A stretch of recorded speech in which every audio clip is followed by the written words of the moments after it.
Hi, ho, everybody, and welcome to Kingdom Compass TV, the show where we talk about shows episode by episode, week by week, for our enjoyment and yours. I'm one of your hosts, Griffin Donnell, Griffey D-Pad, and with me, as always, the wonderful, the amazing Mr. Mitch George. You're tired tonight, aren't you? Beware the chicken. Beware the chicken, indeed. Mitch, you've had a long day. Yes, Your voice is not at its best. it is not. We're still going to make do, because, God, we haven't recorded one of these in far too long. That being the case, I was very glad to lose my voice cheering for the Yankees to lose. So as always, that you should. All of America that is not New York should be cheering for the Blue Jays right now. That's all I'm saying. I mean, the problem is that you are the Canadian team. Exactly. And I feel like the U.S. doesn't typically root for the Canadian team. They don't, but they all, unless you are a Yankees fan, will root against the Yankees. So I'm just saying, help a brother out. But at that point, are they rooting for you, or are they rooting against them? It's the same thing. Fair enough. Exact same thing. Anyways, hi folks, how's it going? We're talking today about Win or Lose, Episode 3, Raspberry. This was, of course, our newest episode of Win or Lose. We took a couple of weeks there because things were a little bit chaotic. My eye is still not normal. Yeah, Mitch got sick. I went on vacation. More normal, but it is not normal. We were both gone for different, very legitimate reasons. One significantly worse than the other. It's a good thing you don't have any more vacations planned, right? Hey, at least this one's short. Yeah, I know. I'm just messing with you. And we're recording ahead of time, which we should have thought about. Yeah, folks, sorry about that. Well, we're doing our best here. This is what happens when you are two people with full-time work and lives outside of making a dumb little YouTube show. I have a baby. Indeed you do. Let's talk about a kid. Let's talk about Rochelle, I think is this week's episode about. Rochelle, yeah. Nailed it. I'm doing my job. Talk about Rochelle in episode 3. Having notes. Notes. I have the Wikipedia page up. I'm on IMDb right now, so it's all good. Of course, folks, if you didn't know, we've been going through episode by episode of Win or Lose, as we do with many shows, either mostly on Disney Plus, and then we will also be breaking this out and talking about shows outside of this. Maybe we'll be talking about single seasons. Maybe we'll be talking about episodes. I really need to change the rigmarole for this show because it's really all-encompassing at this point. If you enjoyed this show, please head on over to our YouTube channel, Kingdom Compass. Check that out, hit that subscribe button, and check out our main show as well, the Kingdom Compass podcast, where we have excellent topics coming up, like our favorite rides at the Disney parks, or our most recent review of Marvel Zombies. Will we do an episode on Sky High? At some point. Subscribe to find out. I was thinking about timelines. I think the next episode that we record is probably going to end up being Tron. Yeah, Tron is around the corner. Yeah, I mean it's not even around the corner. It comes out this week. Is it this week? Holy crap! Yeah, it's the 10th. This month is already flying by. I thought it was the 2nd. It is not. No, it is not. It is very much not. Yeah, we're talking today, though, about Win or Lose. Of course, a fantastic show that we highly recommend. We're going episode by episode. This week's episode I mentioned is about Rochelle, played by Melandre Ray. Rochelle is the Pickles catcher. And this episode is going to go into a lot of money issues. That's kind of one of the big ones for this episode. So I just want to get that out of the way, let people know, hey, if that's something you don't necessarily want to hear about, that is probably going to be a lot of today's discussion. These episodes, quite impressively, frankly, hit very heavy topics in a way that Pixar is incredibly good at and something we enjoy talking about, but something I kind of just want to get ahead of going forward. The other thing I want to talk about before we jump into today's episode is, of course, your episodely reminder. Hey, just remember, Disney's a corporation. Disney makes bad decisions all the time. We gave a whole spiel about talking about the Joe McKibben situation on the main show, but I want to reiterate here. Hey, just remember, Disney is this big, massive corporation. They really only care about their bottom line.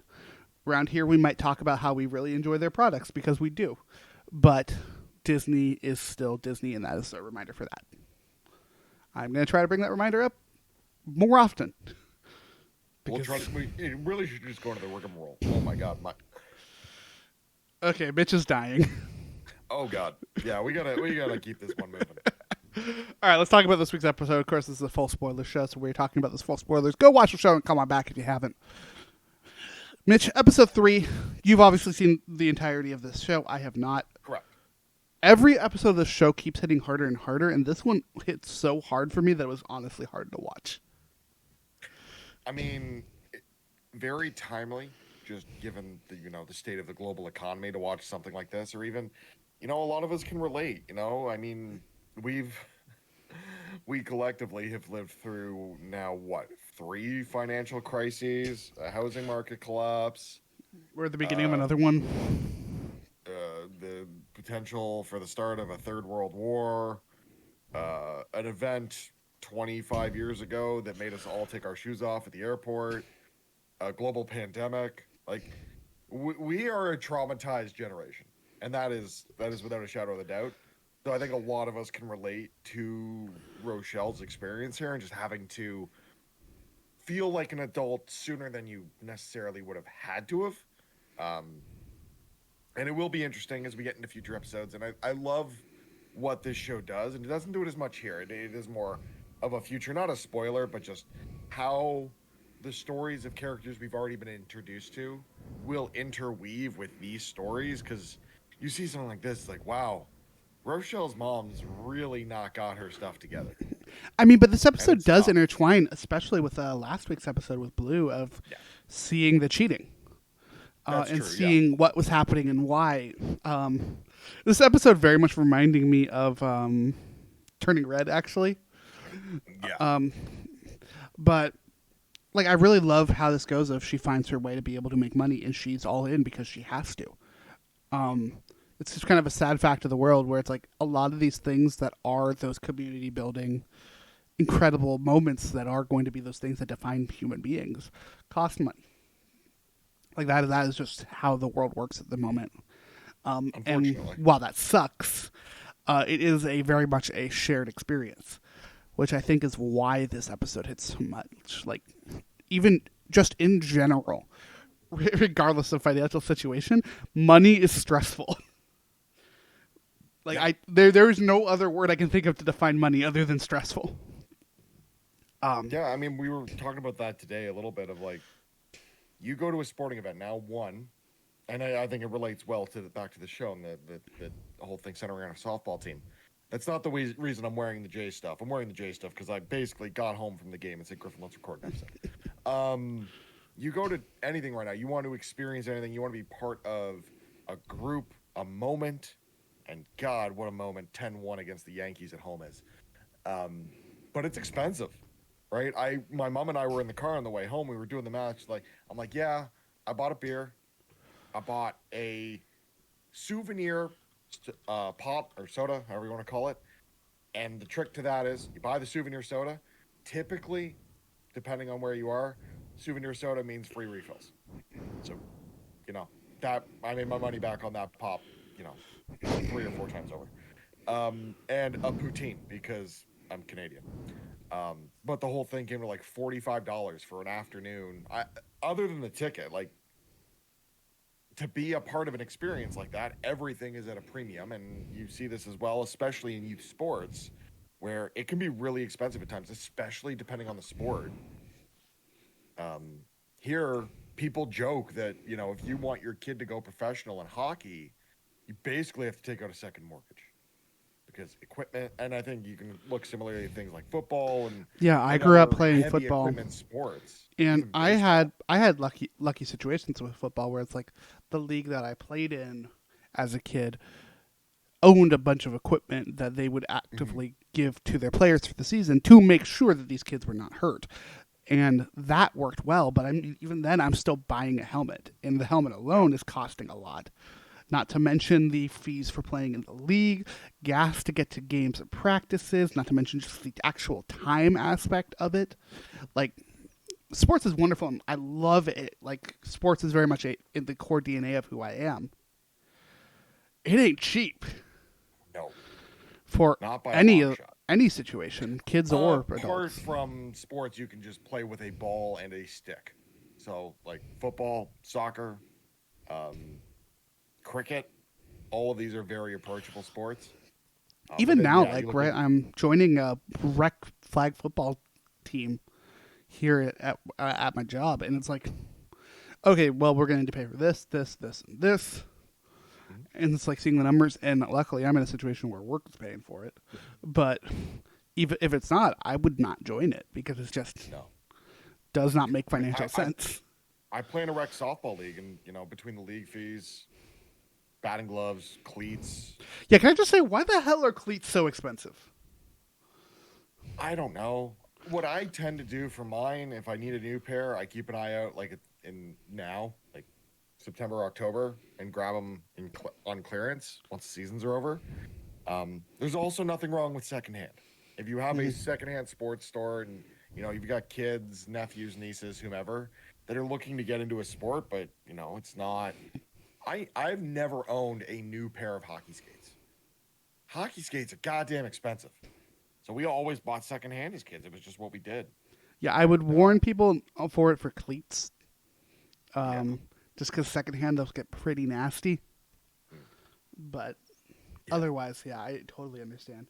Yeah, my thing is, I literally just bought new cleats for for this football, and I was just like, holy crap, because I haven't bought cleats since I was in high school. it's probably gone up quite a bit because everything's gotten more expensive. I think that's part of as well. Going back to the show, it hits so close to home because the current financial crisis that we're living through. Everything is so goddamn expensive. Right. Well, we have that great moment in the episode, like of the start of this episode, right? Of Rochelle working her ass off to make her fees for the next season. And she does it. She She accomplishes a does it, goal. It's great. and then that goal moves out of reach, right? Like, oh, I'm sorry, this money's gone up, uh, and not up by a small amount. It goes up by $600, Which is crazy for a rec softball team. and part of that is also the curse of winning in children's sports is when you're good. You end up on a travel team, or yeah, again, it adds up. Like I had a cousin, and again, back to the very Canadian nature of it. Like I had a cousin who was a phenomenal hockey player, like lights out. This guy could have gone all the way, but you get to the point where you hit travel sports, and it's oh well, we've lost now Monday, Tuesday, Thursday, Friday to practice. All those mornings are gone. You're traveling every weekend to a tournament. It's untenable. Yeah, I remember when I was playing Not even football. thinking about the cost, the time commitment on top of that, right? It's insane. When I was playing football, I never realized it. I only realized it after I started supporting my little brother playing it, Right. where it would be okay, JV game Thursday, varsity game Friday, if on the high school level. If you're on the lower level, it is games on the weekends. But then also because of that, because you're already in that culture, you are watching college ball, you're watching pro ball, so that's your entire weekend now gone. Then there's Yeah. practice all week, and it just keeps adding up. In a way where if you love it, it makes total sense. But it's very much a commitment, and I love that. Huge I commitment. love that Yeah. we see that in this episode of Rochelle loves softball, and this is something that is worth it to her. Is worth it to her mom. Like that, we get that moment right when she buys the cleats for her. Like I do really love that. I love their relationship here. I can't wait to watch the mom episode next week because I really want to see the other side of this. Yep. It's one of my favorite moments of the season is the continuity from this episode into the next. Um, and then there's I think the part here that really gets into the dramatization of it, of her with kind of the slippery slope of cheating, starting by paying to help people, or being paid to help people with their homework, moving into just doing that homework for them, moving into trying to give kid answers on a test, and eventually into, like we joked about, Beware the Chicken, of these kids that want to steal the money from the snack shack. Yeah. Like, I really love how they showed that slope for her in a way. If it's like, no, I'm honestly on board with you, like doing what you need to do throughout most of this. I mean, the progression makes sense, and I think a lot of us can relate and have seen situations like that. This is what Pixar storytelling does so well. Everything ends up being relatable, even if it's not something you directly experienced. you know someone who knows someone who knows someone that went down a slippery slope, got caught up with the wrong crowd, and it led to less than ideal circumstances. Hmm. Yeah, it's how I really feel like, especially with her relationship with her mom in this, right? Like Yeah. her kind of having to be the adult in this situation is one of those where it may not be relatable to everyone, but you definitely know someone who has been like that. Yeah. And it gets to there, like It's it's kind hard. of hard to watch because Yeah. it's just a hard situation. Again, it's what Pixar does so well. Of it's not necessarily that they do like they present these things in a way that are hard to watch, but it they do such a great job with their storytelling of just eliciting different emotions. And I think we've gone through a bit of a gamut in the just in these first three episodes of you know anxiety, and then episode two was Was Frank? oh yeah, Frank. So you know heartbreak, and then here with adulthood, it's they run the gamut. And I love the idea of this series having these different perspectives and allowing them to branch into presenting all these different situations, the different elements of these on the emotional journey of these characters. It's phenomenal television. Yeah, I really think that this show is incredibly special. Um, Even with some of the critiques and whatnot I've had over the last few episodes, and that I'm sure I'm going to have going forward, especially with some of the other stuff, like being able to tell this heavy of storytelling back to back to back, and presumably continuing going forward back to back to back to back, is something that only Pixar really has mastered. And Yeah. it's a shame that all of this, frankly, was just in a streaming series, because I think that this is something that would have resonated with a lot more people if more people had known about it. It's something I think I've seen anyone I've ever seen talk about the show has talked about how wonderful it is and how more people need to watch it. And the more I watch of it, the more I'm like, yeah, I should not have missed this show. No, I'm honestly really surprised you did. I mean, I know why I did. We'll get into that on a later episode. That right, yeah, that was the reason. Hmm. It's a fantastic show, though, and I'm very happy we're giving it its proper due at the moment. And yeah, I do hope that when we get to that point that you don't want to get to, that that episode notwithstanding doesn't tarnish your experience that we've had leading up to that and then after that as well. Because I think it's the penultimate episode. Yeah. So we still get the final episode on the dad. Oh yeah, well, I mean, I'll be fine. Um, I I will do watch hope the so thing. because I know that's gonna be a tough conversation to have for sure. Yeah, I think all of these are going to be tough conversations going forward, but that's why we do this show. I think it's part of the fun of this, of getting to talk about these things. And Yeah. Pixar has always been a great avenue to learn these things and talk about these things, whether you're a child or an adult. Um, Seriously, look at literally any Pixar movie, and there is something to learn from it. Even the more recent stuff, except for maybe Lightyear. Um, yeah, it's all fantastic. I love talking about it every week. Thankfully, we don't have too long to wait because we've got Hoppers in March. Man, birthday gift. Yeah, but then we've got Toy Story 5 in June. We'll see. I'm interested. The premise has me, but I didn't think we needed anything after 3. And thus far, I've not been proven wrong. Yeah, we still need to do that Toy Story 4 episode. I'd rather do one on Toy Story 3.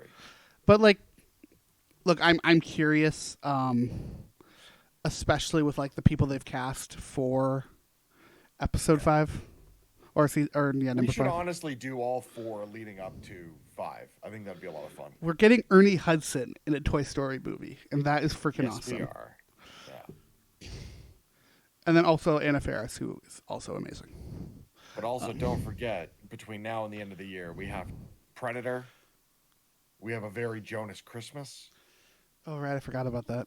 That will be our We Christmas have episode. 1,000%. We have Zootopia 2. And we've got what I'm sure is your most anticipated film of the year, Avatar: Fire and Ash. I'll see it. I mean, I think we have to at this point. I'm not looking forward to it, but we'll see it. Also, But don't first, forget we're gonna Tron. see what's on. First, we'll see what's on your shirt. Yeah, first we're seeing Tron. That is probably going to be your most recent episode, next episode of the new show. Go check that out. Go check out old episodes of this show. Come check out new episodes of this show as we record them and put them out. Of course, thank you everybody for listening. Please let us know what you want to see from us going forward in the comments below, whether that's other shows, more ideas for how to talk about such shows, literally anything, let us know and we'll try to take your feedback into account. Of course, that will be the wrap on this one. We will see y'all in the next episode. But until then, be good to each other and have a magical day.